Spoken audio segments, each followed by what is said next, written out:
I kind of met you, and Bishop's Castle in England met you as this fully formed, top of the range, very experienced, professional, marvelous storyteller, but nobody ever comes fully formed like that, because it takes a long time to work your craft. And so what I'm really interested is kind of how you got to be where you are now. And did you grow up with stories, or did you kind of suddenly have that light bulb moment some people have, where they go, I've been looking for something and that's it? I grew up in a household full of storytellers, and my family, I even have this whole story that I tell that's about our dining room table. And our dining room table, we sat down after, every evening and had dinner, and my parents would, ask us how our day was, us kids, and then they would start to talk and have that adult talk, but they did it over us. And in that process, they would also share stories.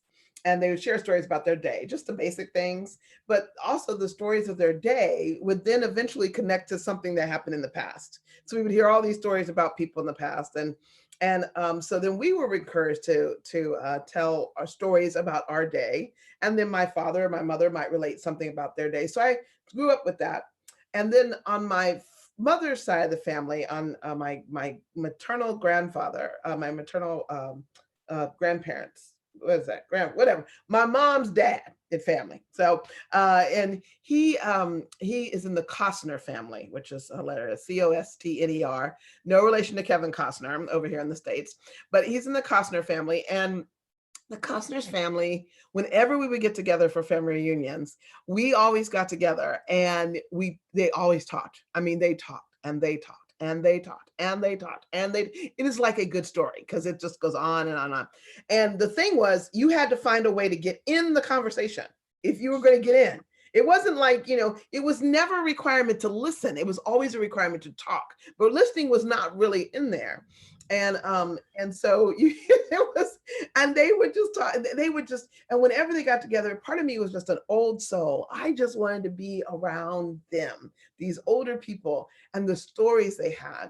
And so even young, I started just kind of finding a way away from the volleyball games or away from the cookout, and finding a way to sit with them and hear the stories and learn some of the family stories and such. And then one of the first early stories I did was about, came from my Aunt Cat. I was telling her I was writing. I was in high school and college. And during that time, and at some point in time, either high school or college, I said I was writing a story. And so I'm writing this story, and I said, I like to hear stories. And she said, can I tell you one? And I said, sure. So Aunt Cat never had any children. She married Uncle Brown. Uncle Brown, well, his name wasn't Brown, I'm certain, but I've never known him as anything else beyond that. So his name was Alfonso. Okay, now I know it. I remember it was Alfonso Brown. And but they were Aunt Cat and Uncle Brown. And so Uncle Brown was from deep south, which meant he talked slow and definitive. And he was in the Costner family. He was married into the Costner family. So he did not get to talk very often because he could talk for a long, long, long time if he got started. You were not going to shut him up. But he didn't get to, because he couldn't jump in there quick enough. He never got to jump in there. It was hilarious. And so so one of these times I'm with Aunt Cat and Uncle Brown. I'm at their house, and I say, I said, do you have any stories about growing up? And she tells me about my uncle, about her father, my great grandfather, was a carpenter. And his father had been a slave. And at one point in time, he had been a slave, a very short period of his life. But what carpenters did in the old days is eventually many carpenters became the funeral directors because they were the ones that made the coffins. And my current family, the Costners, are funeral directors, but it came from the grandfather who was a carpenter.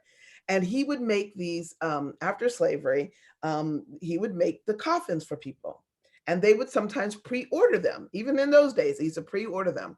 And when he would make a coffin, he would finish making it and he would put it into the sitting room. Now, I don't know about y'all, because y'all might not know this, but a setting room over in the States, and in the South at least, a setting room is the room where nobody sits.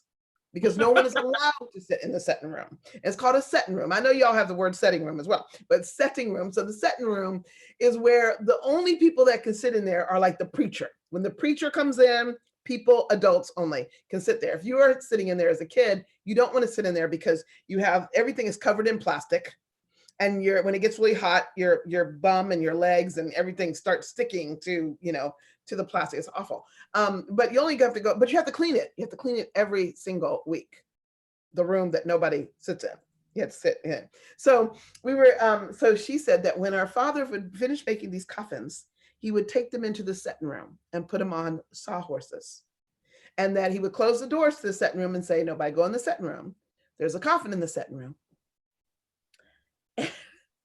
And she said when she was a little girl, she would sneak downstairs and she would crawl in the coffin and pretend like she was dead. It was brilliant. I love that. And that's all she did. She said, I never told anybody until you. I've never told anybody. So here I was having this little bit of a glorious story from my Aunt Kat. I loved having that story. It was so wonderful, so great. And I'm not going to tell you the whole rest of the story. But eventually I wrote that and I turned it into a story. And maybe if you come and hear me on whatever day, what day am I doing something, Amy? You're supposed to tell me that. 8th of May. 8th of May. So the 8th of May, I'll actually tell the story of Aunt Kat on the 8th of May. Week on Friday. Okay. What? It's a week on Friday. Week on Friday. Okay. So I have it on my calendar. I just don't have it in front of me. So here I am. And so I went home with this little bit of a nugget of a story and I thought, oh, great. And so I wrote it into a much larger, very fictional story based on this one event. It's a lovely little story, funny little story. And then the next year I went back to the family reunion and I had made copies of this story and shared it with all because I had been sharing it by this time. And I shared it with all my family and everything like that. And oh my gosh, I got in so much trouble. My Aunt Kat loved it. But in the story, I had made Aunt Kat the youngest. My Aunt May was the youngest. And she was offended beyond belief. And then I made my Uncle Dwight kind of the bad guy in the story. And Aunt May was like, Dwight loved me. He was the best of the brother. Oh Lord, I was just like, and so the whole time that Aunt May was alive, I could never ever share the story again. And she would fuss at me every single time. So I lived in a family of stories, but stories had parameters that you had to meet sometimes. And so as I did that, and then high school, I was performing when I was 8 years old. My father was in the military, so we were stationed over in Germany. And I started performing then, and actually going on the road to perform for a little while. I did everything that I could to be in front of people. I love being in front of people. That's never been a problem for me. I did forensics, which is a competition, oral competition of literature and poetry and things like that. Did that in high school, was in plays, continued on, and then kind of stopped everything. Everything kind of stopped for me. And I went to college. And when I went to college, I kind of didn't do any of that. And then 4 years into college, I had my son. And I was a single mom, finished college, came out of college, started working, and then just started doing what I normally do, which was, singing songs to my son and making up stories, because that's what I thought everybody did. That's what my parents did. So I just did what everybody else did. And, or at least what I thought everybody else did. And then I was working a really strange job. I was working in a group home, and I was working at nighttime. I was working 3 days in a row. So, and the daycare people, my mom would take care of them at night and then take them to the daycare every day. Well, when I was at home, I wanted to spend time with them. And y'all can understand that, right? You can understand that you just want to spend time with your child. You want to spend time with your kid. And so I told them I wasn't going to bring him in on days that I wasn't, that I wasn't working, and they didn't like that. They said, children need consistency, whatever. So I said, well, if I'm going to bring them in, I'm coming in too. And they didn't believe me, but I came. And they didn't know what to do with me. And so they said, well, go over there and read some books. And so I picked up the books. The books were stupid. I'm just gonna be honest with you. The books were just stupid. And I didn't like them. So I just started doing what I do. I started telling the stories I told, and they would go, that's a great story. Where did you get that story? I made up the story. That's a great song. Where'd you get the song? I made up the song. Because I didn't understand what they were asking me. I said, and finally I said to somebody at some point in time, these are just what everybody does. They make up stuff at home. And then I learned not everybody did. And that's really what began. That was a very long answer for a very short question. So long that Amy left. I don't know where she is. I can't see her on here anymore. I'm still here. I'm still here. I'm listening. And so no, and so but that is I started there, and it continued, and people started sending my name. So I got to Colonial Williamsburg, which is a live historical place, and I did stories there. And then in 2003, God opened the door and said, it's time for you to go out and do this. And so in 2003, I left my full-time job, and I left with not even knowing where I was really going to work. And I left with my son, who was a senior in high school. And I said, he was about to be a senior. And I said, you know, if I do this, I might not be able to do the things for you this year that would be normally done. I won't have the money. And my son looked at me and said, this is what you should have always done, Mom. Oh. And my parents, who are you raised him right. I did. And my parents, who are very, very conscious of the fact that they don't want to pay for me for the rest of my life and wanted me to have a job. When I said I was leaving, and I said I would need help for probably a year to get my feet settled. And my parents said the same thing. We know this is what you always should have done. And within a year, I was able to start paying them back. And if you ask my father, I will never be able to pay him back all the money I ever owed him. But, you know, that's neither here nor there. But I started down this road. And from there, I've done a lot of folk tales. And then I started to do a few personal tales. Then that led me to justice tales of justice, which is what I'm going to tell a lot more of next week. And now historical stories. So kind of walk around. Go ahead. Sorry, long answer. You kind of, I'm sorry to put it in, but like, so you kind of started storytelling without realizing that there was this storytelling network or that there was a storytelling scene at all. It was just like it was just you on your own doing something completely different to everybody else. Completely. And then in 2 years after I left, Colonial Williamsburg had their first storytelling festival. And so they invited me to come and do something in character, because I do characters in history. And so I said yes, and tell some stories. And so I said yes. That's when I met the first storytelling people, and was like, oh, up to that point, I only knew that there were folktales.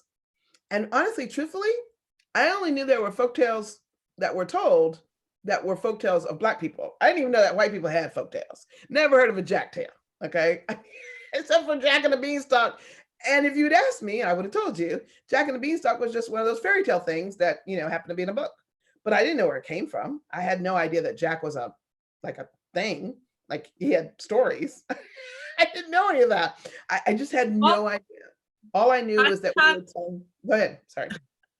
Well, I understand. I can't imagine that there's many white people in England that aren't involved in the storytelling scene who know that Brer Rabbit is a thing. Or that Anansi is a thing. And like they would have the same experience of having read them in books. Unless they've had, and obviously now it is great that there are more storytellers going into school. And I think if you live, particularly maybe if you live in a city that kind of obviously there's hubs where there are lots of cultures coming together, and so London children kind of, they would maybe have much more idea of other people's culture. But in Shropshire, unless I've been into a school or, kind of a visiting storytellers come in, they wouldn't know. Because you don't know unless somebody tells you. But you knew your culture. And I think, if you start off knowing your own culture, then you have something to swap with other people, and you have kind of a base to kind of reach out and share from. So anyway, I bet you know loads of Jack tales now. I do. I know Jack tales now. I'm actually going to tell a version of a Jack tale that's now turned into a justice story of. So you'll hear that. That's kind of a neat tale. Not justice. It's a social folk tale or social encouragement, whatever. I don't know what it's called anymore. Uh, I am definitely going to come back to that, but there's so many things that came out of what you said, and I'm just going to invite people as well. So I think most people know that you can, if you wiggle your mouse around a little bit, there'll be icons that come up, and there is a chat bar, and there's also Q&A. So I've got loads of questions. I'm very happy to keep blathering and asking, and I don't think I'm going to get a chance to ask many questions, to be fair, because because I talk too much. I get that. You have to just shut me up. no, but if you do want to come into the conversation, if you want to ask questions, put them up on the chat or make comments, and you can also ask on the Q&A. But there was a couple of things that came out of what you said. I mean, the first thing is just that you were so full of stories and hadn't connected, hadn't realized it was these sort of other storytellers and things happening. But the other was that your grandfather was a slave. I mean, there is a very short period of time. My great-grandfather, it's not my grandfather, my great-grandfather. Okay, because that's so close in time. I mean, kind of, you know, there's a bit in my head where I kind of know it, maybe it isn't really that long ago, but it feels like a very long time ago, and we hope that we've moved forward and it's something that's in the past. But great-grandfather, I mean, I think, you know, associate great-grandfather with the First World War, you know, the early 1900s, like that should be like, slavery should be well gone by then, and yet you have that link that is so so close. So to have had that kind of, you know, still within living memory, a kind of direct transmission, I mean, that must have, and when you're talking about social justice tales, I mean, that must have a huge impact on your work. It does, and it doesn't. So I didn't for a long time, I didn't put all that together, you know, just what all that means. And I did character work, and I learned in character work that I wanted to be able to not ever be ashamed of portraying my ancestors. That was a big lesson for me. It was really huge for me. And so I think so I began to look more at my own history and my family, and seeing some amazing places of pride, and places that I could be happy about, and really watching people overcome. And it changed the way I tell the story. I don't tell the story of slavery from a perspective of, oh, those poor slaves. I tell the story of slavery from the perspective of survivors. Excuse me. And that has changed the whole picture for me, has telling the picture of survivors, and not of people that just accepted, or, you know, were beaten to submission. They learned how to survive and overcome, and they contributed. And that was really big for me. So so in learning that my great grandfather was a slave for a short period of time. His father was a slave his whole life. And I say he was a slave for a short period of time because the Civil War happened, the Emancipation Proclamation happened, and he was young when all that happened. But his father had been a slave almost all of his life, until until the Emancipation Proclamation.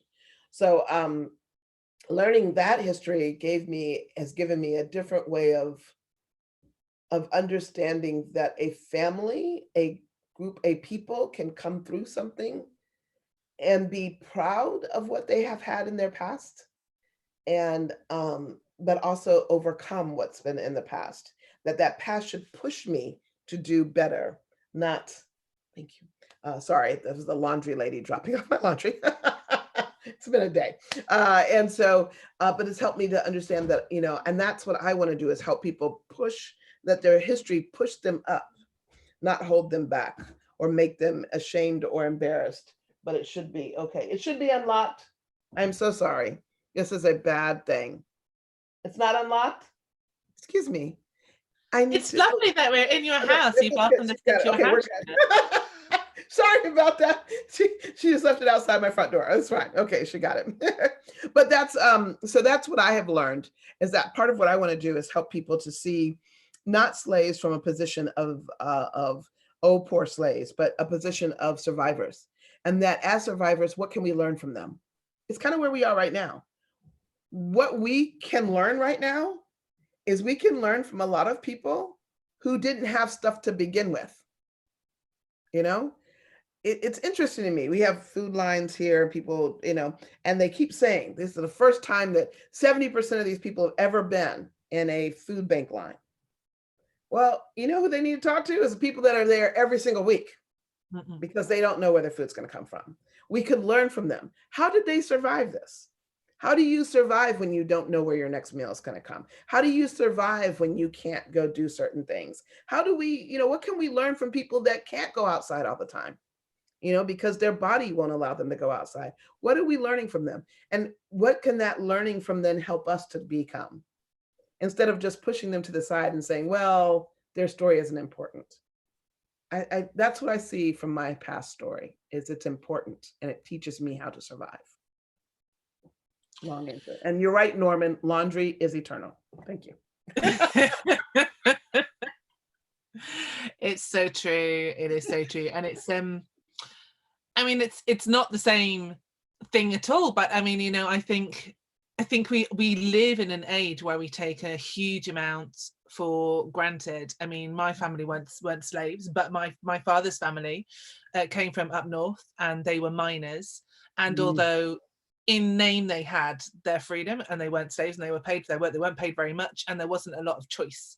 Yes. Everybody was miners. You lived in a mining town, and it didn't. That's right. The shackles were more in the mind, I think, than outside. They didn't occur to anybody that they had a choice other than to go and work 12-hour shifts down the pit. But what they had, which I think is similar in lots of ways, is that there's the song culture that came out of that, and the very strong tradition of songs, of pit songs, of mining songs, and the sense of of community. Yes. And that you only survive that when you work together that way, and that when you have nothing, then that is the time then what you realize the people around you are incredibly essential, and that's actually what you lean on. And I think that's one of the really interesting things. I was expecting the economy to have seized up by now. And actually, I think most people have been quite generous. I think that people who are furloughed, I don't know if you have, are people furloughed in the States? Yes. People are furloughed are still passing it on, if they are employing people to clean for them, or kind of they get deliveries of things that they're now not getting, they're still paying for that even though they're not getting it. People who have got money coming in are still putting money out, and as long as that still happens, as long as there's still money moving around, as long as people are still sharing, everything works. When you start hoarding, it all goes. I nearly used that phrase. I was going to say tits up, and I know that's not an American phrase. But I love hearing it. I'm not quite there yet to use it on a regular basis, but I like it. That means something completely different around my way. I think I can imagine. I'm not going to ask anymore. So, you've brought us very seamlessly, actually, kind of into this modern time, and I think that as a storyteller, one of the things that you have to do is hold space. When you are telling, you are holding that space to keep everybody within the space of the story, and you have just expanded that out. And now you have become the sort of the Zoom queen in America. You are providing a space for people to come for stories and to tell stories with regular concerts. And how did that kind of happen? Because it's happened so quickly, and you are the go-to woman. Well, it's I do believe, I have a deep faith in God, and am a Christian, and I cannot say it's from coincidence. I do believe that it was all orchestrated very well together. And so last year I was invited to go up to Massachusetts in 2019 and did a program up there, and they asked me to come a day early to learn how to do Zoom, so that I could potentially do some Zoom classes for people. And I went and I took the class, and I enjoyed it thoroughly, and I learned a lot, and I knew immediately I didn't have enough time to do any Zoom classes. I didn't have it, but I remembered everything, and they kept asking me to join stuff, and they kept me in touch with what new things that were going on, but I knew that I probably would never get to a point where I used it. COVID-19, yeah. So almost a year later, we're watching, and if you are a storyteller, then you've experienced this. If you're not, you've probably experienced in different ways. But artists were losing money just like that. I mean, it was dropping. One friend of mine wrote and said, within 24 hours, $11,000 gone. Just gone. Just everything that they had planned to do. And that was happening. And what I was watching, and a friend of mine, Donna Washington, from a storyteller in North Carolina, what she was watching, we were watching our friends panic and become afraid in such a way. And it was hard to watch. And I was, had one person that was getting, was trying to be positive, and people were telling her she wasn't being serious enough, and someone else saying that they didn't think that they were going to get through this, and they just wished that they didn't have to live right now. And just, and storytellers just going, what now? What now? What now? And so Donna said, I just wish there was a way that we could find a way. And we started talking, and we were doing one of the last storytelling festivals that happened in the United States. And that was at the Women's Storytelling Festival in Virginia. And we just happened to be there together. And so I came home on that Friday, could not go to my own house. My son was in my house, and he had been home for the past week, sick. We most likely had COVID at that time. They never tested him, so I don't know. But I couldn't come home. He was at my house. He was at my house because I was going to be out of town for a little bit longer. And so he had come to my house. So now my house was covered in COVID stuff, and I definitely couldn't come home because I have asthma. Not only that, he didn't have cable and watch sports. At that point, sports was on. So all the sports was at my house. And so he was there. And I was like, that's fine. Of course, we watch sports just disappear. But he was still there trying to recover. Here at my house, trying to recover. So I spent a week at a hotel, and I got to that hotel and I couldn't do any cleaning. So I did what I could do. And that was say, well, let's start something right away. Let's do a meeting. And so we gathered a meeting of artists standing strong together. Had 2 or 3 people, and we planned it that Monday. After we got home, we just invited people to come. Over 75 people came. And I decided to do it on Zoom, called my Zoom teacher and said, can you help us? He's a storyteller. And he said, yep. And people just needed to see each other. We needed eyes on each other. We need to hear each other's voices. Y'all know what that's like. I just want to make sure they're okay. And people need to breathe, and we need to breathe deeply with each other. And we just need to do that. And we did. And so that week I said, we're going to have a storytelling festival this week if you want to be on it. I was like, what am I doing? And I said, it's going to be from 4 to 10 p.m. What am I doing? And then I said, you're going to tell 15 minutes of stories. And I'm not even going to put a bathroom break in the middle of it because I didn't even think of that at the time. And I said, I'm going to include some people from over in UK. And Amy was invited. My friend Sarah was invited. And we did this. And it was extraordinary. Storytellers came out and they did it, and we went too long, and we didn't have a storytelling. We didn't have a break, and we everything that could happen. I've completely forgot one storyteller completely. It was lovely, but what was amazing was everybody just gave on that World Storytelling Day, and it was brilliant. And from then on, I said, It was an incredible concert. It was, and what I realized is that the reason I had planned it to be so long is because I knew that we were covering the Pacific coast 3 hours behind where I was. So if we started at 4, as people were getting tired on our side, people would just be getting into it on their side. And it was delightful. And that's what happened. And then I made a promise I would just do it every weekend, because I didn't know any better than to open my mouth and do it. And, you know what? We're all very pleased that you couldn't do any cleaning at the hotel, because this seems like a much better use of your time. Quite full on. I did a lot of packing, cleaning up my computer, but I couldn't clean up the hotel. And I couldn't, I was ordering out every single night, and by that time people were slowly shutting down. So it was like, okay. And certain places I couldn't go to eat. Like there are 5 different places. I picked a restaurant I could go at, places I could go to eat. Well, within a day, within 24 hours, I couldn't go out to eat at any of them because you weren't allowed to eat any of them. So I was like, oh, that didn't go as well as I thought.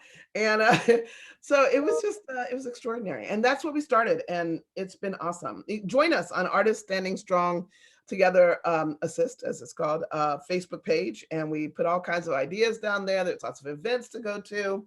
I don't have anybody pay for these events that are the assist events, but I encourage others to do that. I can pat myself on the back and say I'm probably one of the people to encourage Miss Amy to do this and Definitely. to yeah. Because I think it's really important that we find a way. And I know for a fact that we are reaching more people than we've ever reached before. We are reaching people that never would have come to anything. They couldn't either afford it. They didn't want to go. They didn't think it would be something they want. They're at home. They are bored. They are tired of TikTok. I don't know if y'all do the TikTok thing, right? But they're tired of TikTok. They're tired of video games. They're tired of, they're tired of movies. They're tired of stuff. They just want something different. And boom, here we are. And we're having whole new audiences. It's great. So I talked way too long for that answer, but man, I'm excited.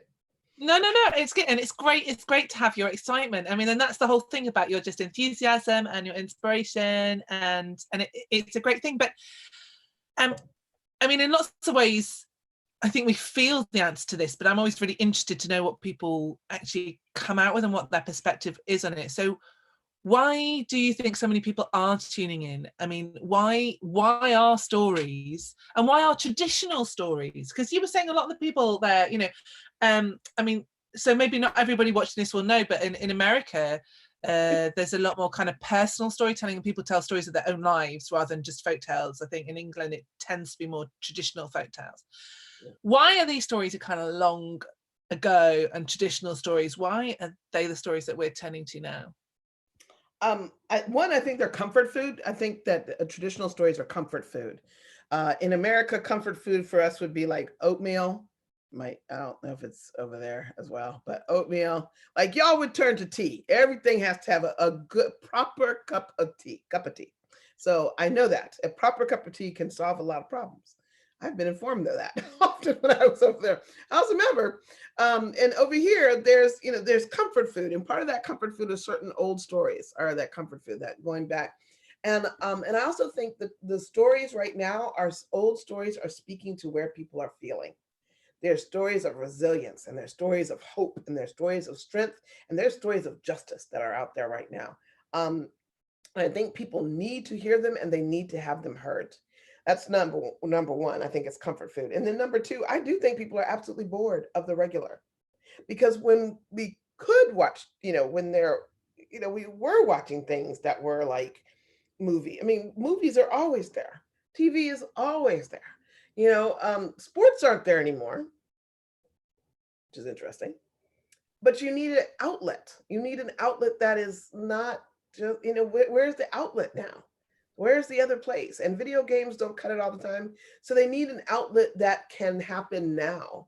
And video and stories happen to be one of those outlets. Stories can bring people in a way that you don't expect them. And then people just need each other. They need a voice. They need someone that shares something they can relate to. I always say this: a good story begats a good story. Begat is that old time way of in the Bible. It's the old word for fornication, and I love that explanation. So begat is the old word for fornication, which just appalls old churchy people. I love it. So I say that a good story begats a good story. It gives birth to a good story, and that good story that builds up in us, if we tell it right, people have to tell their own story. And so then you can get out of a storytelling thing, and you look at your children, or you look at your husband, or you look at your dog, and you tell the story that it reminds you of. It tells you what it was in the back of your memory. And that, I think, is what people are searching for as well. Where are the connections? We're feeling disconnected, and this is helping us to connect. And I think it will last longer, because I don't think we realized how disconnected we were before this. So what is the one story that you think people need to hear at the moment? I don't think there's one story. I don't think there's one story. I don't. I think that people are in lots of different places. I don't know how you all are doing, but there are days that I'm happy, and there are days that I'm exhausted and I just woke up. There are days that it just feels like the sun could shine, and I just could walk around, and I love that I get to do things at my house. And there are days that I'm like, why am I still here?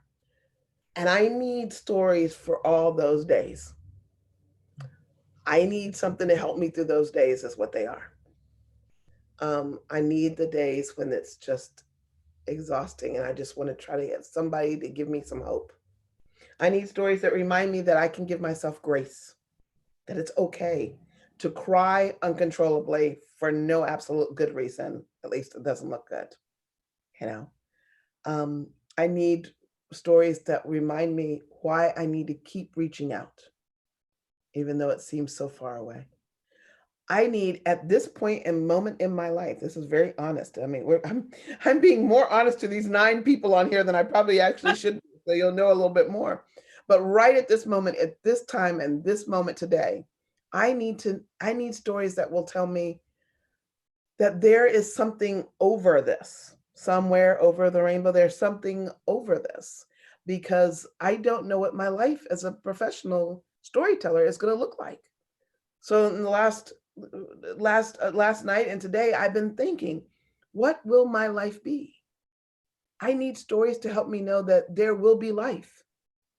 It will be different, but there will be life, and that's enough. And I think it's important. I don't think there is one story, and I think that we limit ourselves when we think there's only one story. A lot of people have been doing the story, and this too shall pass.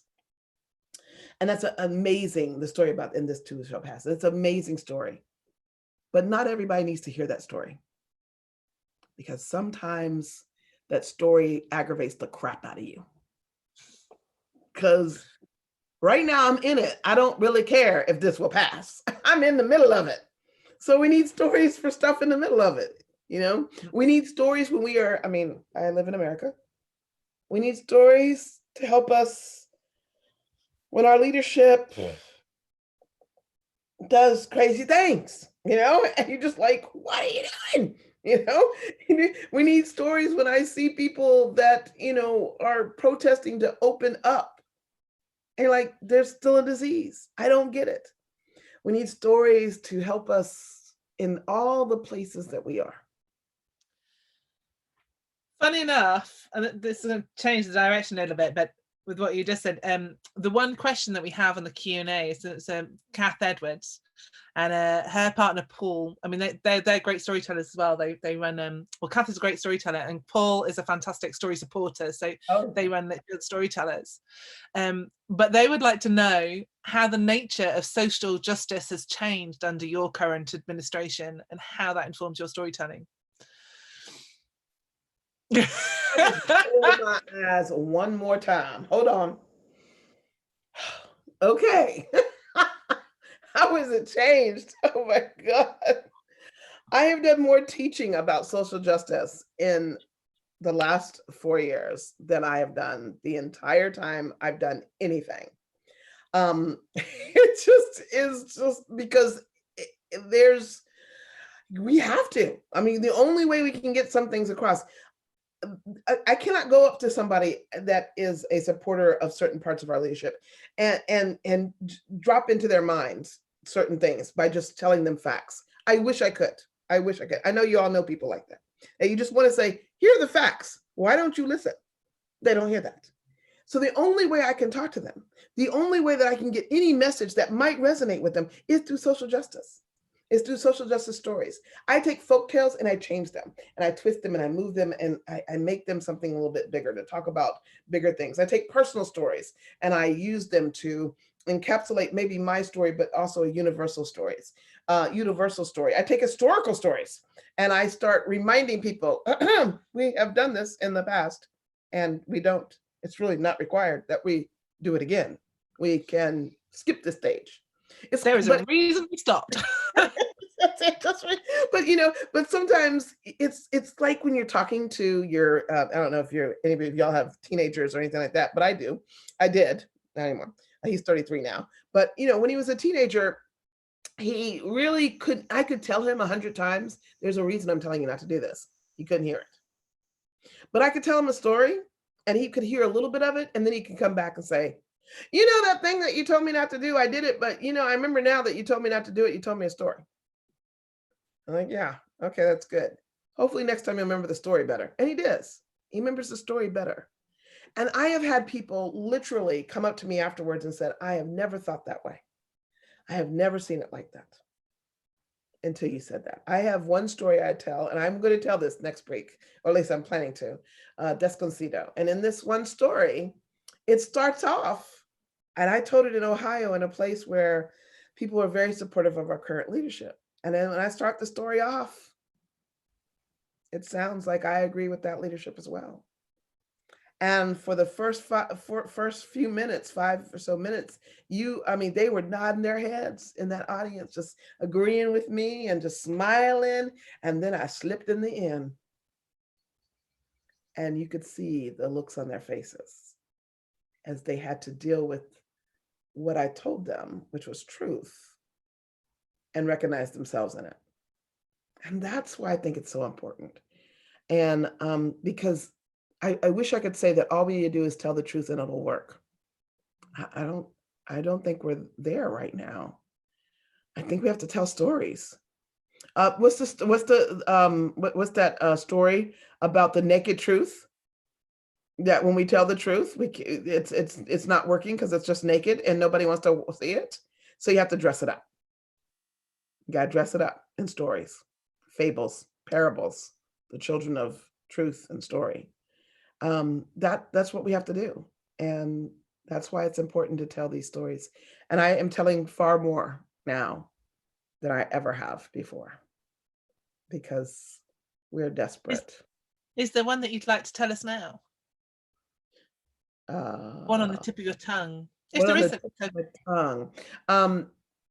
Yes, I'll tell a little. This is I'm not certain how well. Oh, well, yes, this is, I'll tell this one. I don't know how well I'll tell it, but let's see.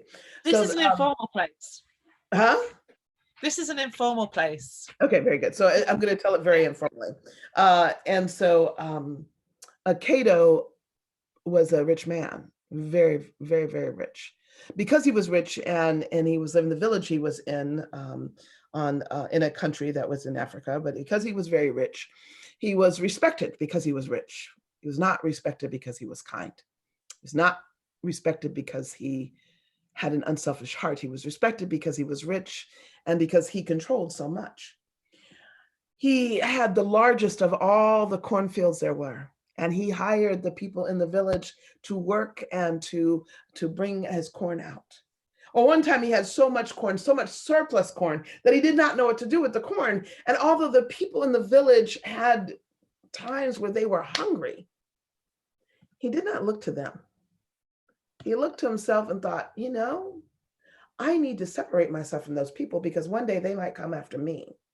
And so he had all the corn mashed down, all the corn made into meal, and had the meal put into the molds for bricks. And he used those brick molds of corn and he made a wall. And he put that wall around his entire compound. His 3 wives and his three wives, and each of them had 3 daughters, and of his youngest daughter, the one he prized the most. And there was that wall. And the people asked for some of that corn, but he refused, and he built that wall high enough where they could not see it, leaving only an entrance in the front that was guarded and had a gate. And Cato was pleased. But the time came when there was hunger and drought. And the drought came and his own cornfields didn't grow. His own cornfields brought him very little. And the people of the village asked for a little bit from him, but he said, no, find your own way. And he was struggling about how he could care for his 3 wives, and each of them had 3 daughters. And of course, the daughter he loved the most. And how could he care for them? And he thought, I have the wall. And so he sent each of the wives out to get a brick of the wall to use to cook. And then the next week, another brick of the wall to use to cook, and another brick of the wall, until the wall was going down and down and down, and people were using one brick after the other. The people in his home were using one brick after the other until there were no more bricks. The wall was gone. And when the wall came down, he noticed that the people that had been outside of the wall were gone as well. They had long left. There was nothing in the village. They had been the only ones left there. Everyone had gone to make their way. So he had no one he could trade with, no one he could borrow anything from. And so he watched as first one wife and then another died. And he watched as his 8 daughters died, leaving his youngest with him. And he grieved. And he wished that he had seen that the people were leaving, but he never got beyond his own wall. So now he took his daughter and they walked. They walked and they walked and they walked and they walked. Oh, they walked hard and long and hard. Along the way, he would send the daughter to ask for food or ask for water because he was too ashamed to do such himself. He had been a rich man and now his rich robes looked like rags. And he walked for miles and miles and miles, hoping to find a way to help because his daughter got weaker and weaker. And finally, he came to a town far enough away and he found the richest man in the town, and he came to the richest man in the town. Everyone pointed him out. And this man was well respected. He was well respected because he was kind and he was good and he shared. And he said, he will help you. And he went to the richest man and he said, may I have just a bit for my daughter? And the richest man looked at his daughter and said, where are you from? And Cato told him the town he was from. And that rich man said, I heard there's a man that lives there that had so much food, he built a wall of corn. Is that true? Cato turned and he looked at the man. He said, yes, it is true. Then he had an inkling that maybe the man was impressed. So he said, yes, it is true, and brushed off his robes. And I am that man. And the rich man stood up from the chair that he had been in, looking down at the father and the daughter. And he said, I also heard he was a greedy man and let his village die. I will do the same as you did for them. And he turned and walked away. And Cato began to cry and weep, and he begged for his daughter's life. He pleaded for his daughter's life. And at that, the rich man turned around and said, I will care for your daughter, and I will care for you. But I will remind you that the walls you build may one day be your own destruction. Thank you.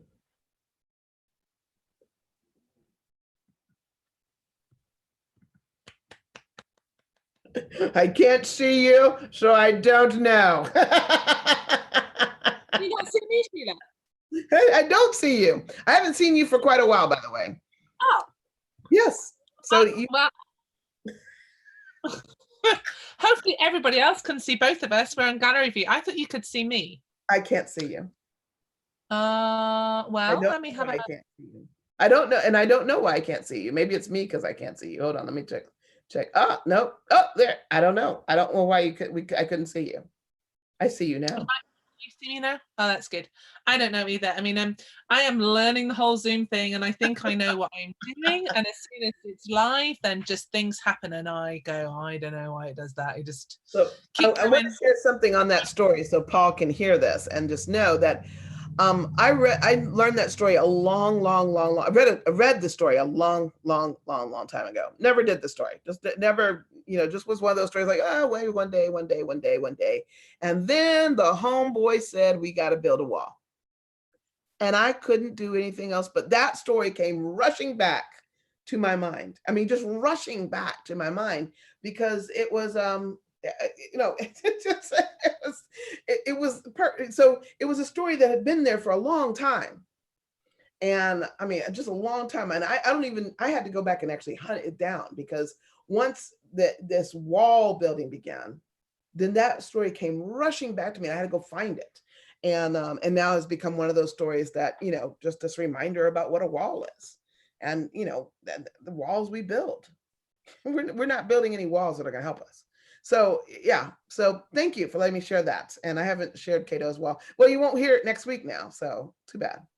We don't want hearing it again. We don't want hearing it again. But you have had lots and lots of claps, and you're saying well, so everybody's clapping and saying thank you. And it is a great story. And I think stories really do that. And it's that I know my experience of stories is that I will hear a story or read a story, and sometimes I will just like, I don't get that. I don't like that story. And quite often it's the ones I don't like that kind of just sit there going, you're gonna need me, and I'm going, just go away, I don't like you, or you make me cross. It's not fair, it's not a fair story. And then something will happen, it's like, okay, yeah, I needed that story, and that story knew that I was going to need it, and now is the time.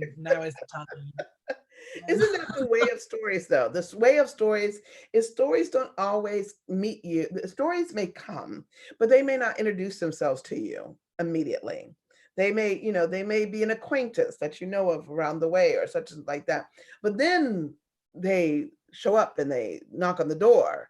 And then when you try to close the door, they put their foot in and they won't let you close the door. And then they bang, and then sometimes stories will literally just go through the window of your house and just say, I'm here. And you will be telling me immediately. We are wed together already. You're like, I haven't even met you. Oh no, you have. And I really have those kind of levels with stories, that there are stories that are sitting there and I don't know why they're sitting there. I don't know what's going on with them. And then there are stories that just go, that just come immediately. And so what's happened is that a lot of stories that I thought were just kind of going to be there have now become stories that are very important for me to tell. And they have found their way to importance. In ways that I couldn't even begin to imagine, not that I want to ever imagine, but here's what I want to do is I want to never forget that stories are the things that can help change people. Stories help change. And Norman wrote this wonderful thing. Sometimes stories are guests that live with us for a long time before they speak up. I am stealing that. Me too. That's beautifully put. That is gorgeous. It's so true. It's so true. Oh, yeah, that is so true. I am there. Wow. And what I've also had are stories that kind of are too big for me, like stories I've tried to tell and they just don't fit, and I've needed to grow up, and then suddenly I put them on again and go, oh, okay. You're just waiting for me to grow into you. Yeah. Oh, it's very true. And I have a lot of stories that are been like that, or stories that I've told forever and ever and ever, and then all of a sudden I stop telling them for a while, then they come back and they're a different story in me. It's something has happened along the way that the story has changed. But I love that stories do that to us. So it's really interesting at the moment, because I'm heading to the point where I'm going to have teenage daughters very soon. So my eldest is 12. She feels like a teenager, but I discovered storytelling when I was 13.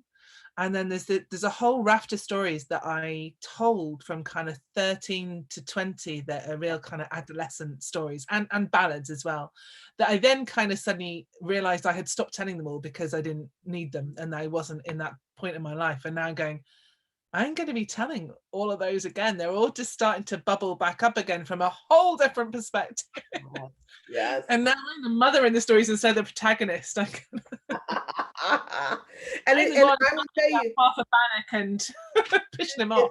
It's so much easier to discipline with the story. My son will tell you, if I was like, well, let me tell you a story about that. Oh, he would say, just beat me, please, just beat me. Because Stories just don't, I mean, a beating will go away. You'll get over it and you can just forget about it. But a story stays in there forever, beating around, and you can't get rid of it. And it's just lovely. I have one child who still asks me for the stories and really, really loves them and still when he wants them. And the other one I'm going, so should we just sit and have a little chat? And I can tell you a story. And she's like, oh God. No, do I have to? I don't want a story. She's fine if you tell a story. She wants you to tell her stories, but I offer a story and she's just like, get away. Yeah. Oh yeah. My son came in yesterday while I was in a meeting. I said, hey, I'm in a meeting. You want to say hi? No, I don't. Because I embarrassed my son. I have to tell you all this. I did. I'm such a horrible mother. I go to the National Storytelling Festival in Jonesboro. First time I'm there, my son arrives.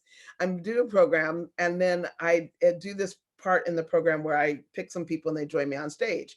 My son's had to join me on stage before, so no big deal. So we get him on stage. He doesn't know why I'm asking him to join him on stage. He thinks I'm going to say, this is my wonderful son. I love having him here. He is my biggest supporter and fan. No, I make him the one that is a woman in the whole thing. He's an old woman. He's got to play the whole bunch. He is looking at me and I said, and I'm certain this young man, and I never introduced him as my son the entire time. I said, I'm certain this young man will play this role. And he's looking at me like, you will not put me on this stage. And because he's on stage and he's been around me enough, he knows to go ahead and do it because he does not want to know the other side. It's hilarious. So now my big fan is like, oh no, I'm not getting in front of any of your friends anymore because I don't know what you're going to do. I think I've talked over our time. My favorite kind. Really, mothers are much worse than stepmothers. Stepmothers have to be nice. Mothers are. Well, we are. It's gone so fast. But it's 9 o'clock, so we're out of time. But I haven't sort of culled this in and reined it in so that there's chance for Q&A. So well, I know what you're like, and we will just keep chatting. It's 9 o'clock. If you need to go and you have other things to do, that's absolutely fine. But if you do have some burning questions that you want to ask Sheila, then we are happy to hang around for another kind of 10 minutes. I love Joe. That we all treat our children the same way. Yeah, absolutely. You know what? Joe's daughter is amazing, and she's obviously a child that's been raised on stories because you can see it in her. She's just wonderful. And Mike's there with Jake. Yeah, Jake lived this life. So. My son was the kid that always, I was in every school. Mom, you're at my school today, weren't you? Well, yeah. How do you know? He's like, everybody told me that my mother was at school telling Dr. Seuss stories. This was when he was in high school. So for us, that would be teenage years. And he's like, yeah, you're at the school doing Dr. Seuss stories. I'm like, oh, thanks. So I loved it. But if you have any questions, that's fine. If not, guys, thank you for letting me talk and let me share. And I cannot wait to be here on May 8th and tell more stories. And they are going to be focused on, usually I call the program Fairy Tales, Folk Tales, and Social Justice. And it's kind of a mix of all that is what I'm planning to tell. And since I am just telling this to Amy for the first time, she probably is just as excited that I've now told her what I'm actually going to tell. Since I think that's what, I don't even know if I gave you an idea the last time. You just kind of let me do whatever. Well, I knew that it was going to be great. Okay. and also, but like you're saying, kind of the situation is changing so quickly that I didn't want to pin you down, because actually what we really need at the moment is to just kind of see how we feel and to see what's been happening, because a week is a long time at the moment, and to be able to respond to that. Amen. So we're going to finish. I'm going to do a couple of just very quick running through what's going on. So thank you again to Get a Word in Edgeways, and the next concert for Get a Word in Edgeways will be on the 14th of May, which is spoken word. So it's storytelling and poetry and song. So this time we're going to have Helen East and Rick Wilson. So there's drumming and storytelling, and we've got two fantastic poets. So there's Tahira Raymond, and Les Barker. And a week on Friday, on the 8th of May, you will be back with us, Sheila. Sheila's doing all sorts of wonderful concerts, and what I'm going to try and do is I might not do it tonight, But tomorrow I will put onto my Facebook page, so Amy Douglas Storyteller. If you want to have a look on there, then you can see the links to Sheila's sites. So don't panic, we'll put it up there so you can find them. Would you mind finishing us with a song? We have a song to finish off with, because it always seems the best way to end. Yeah, okay. Old song. I think old song. I got peace like a river. I got peace like a river. I got peace like a river in my soul. I got peace like a river. I got peace like a river. I got peace like a river in my soul. I got joy like a mountain. I got joy like a mountain. I got joy like a mountain in my soul. I got joy like a mountain. I got joy like a mountain. I got joy like a mountain in my soul. I got love like an ocean. I got love like an ocean. I got love like an ocean in my soul. I got love like an ocean. I got love like an ocean. I got love like an ocean in my soul. I got love like an ocean in my soul.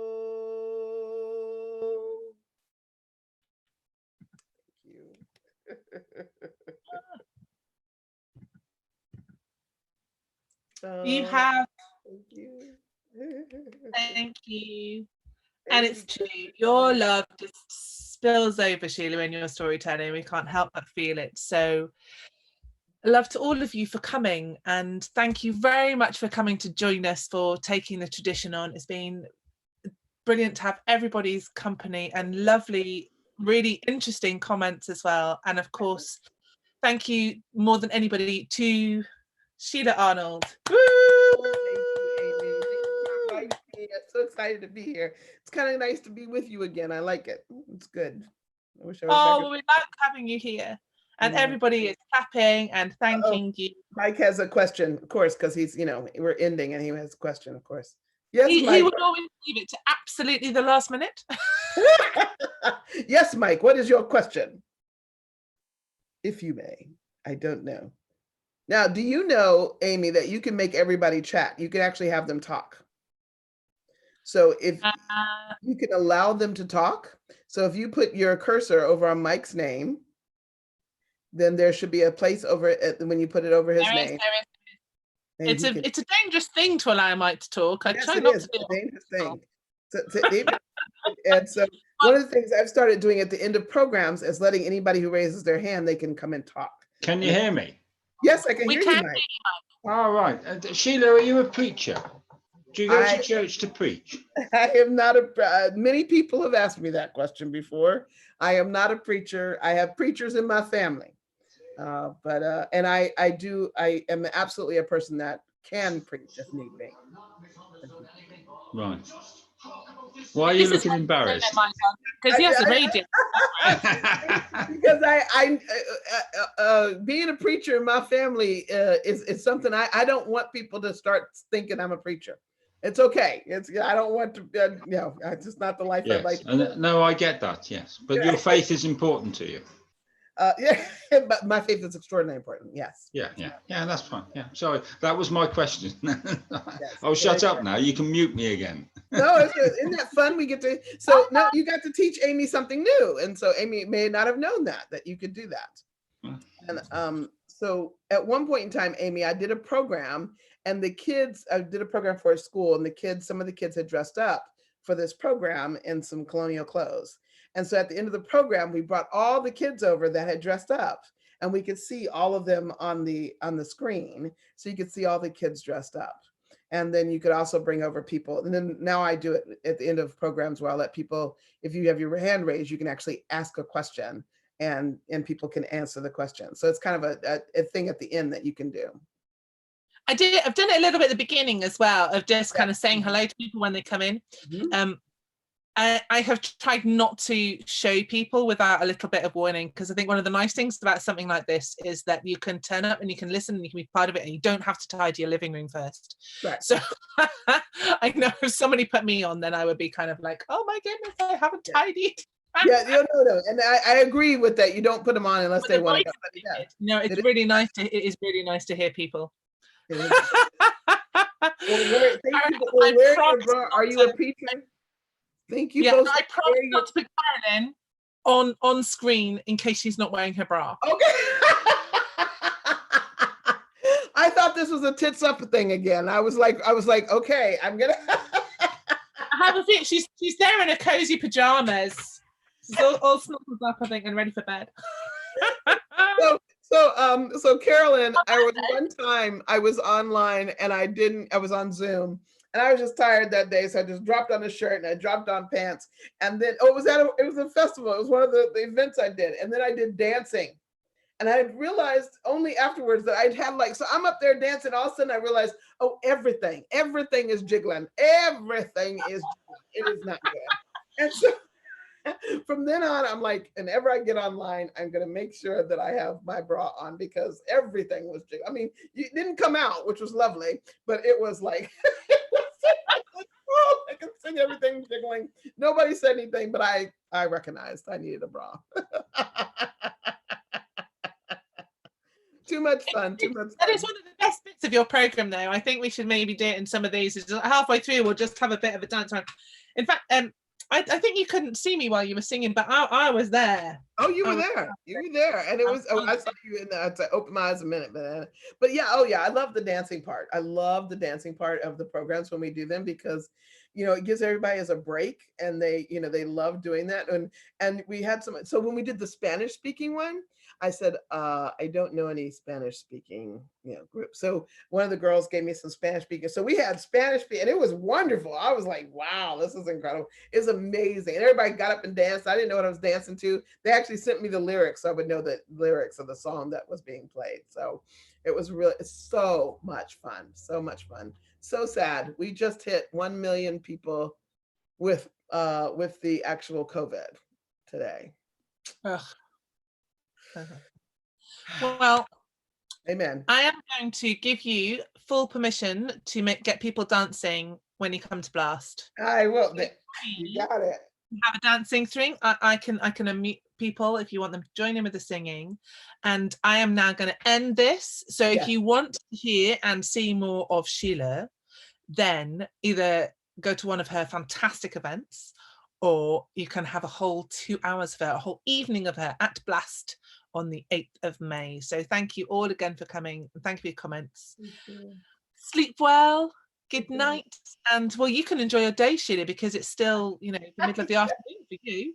It's 4 o'clock. Bye, everybody. Good night. Good night. Good night.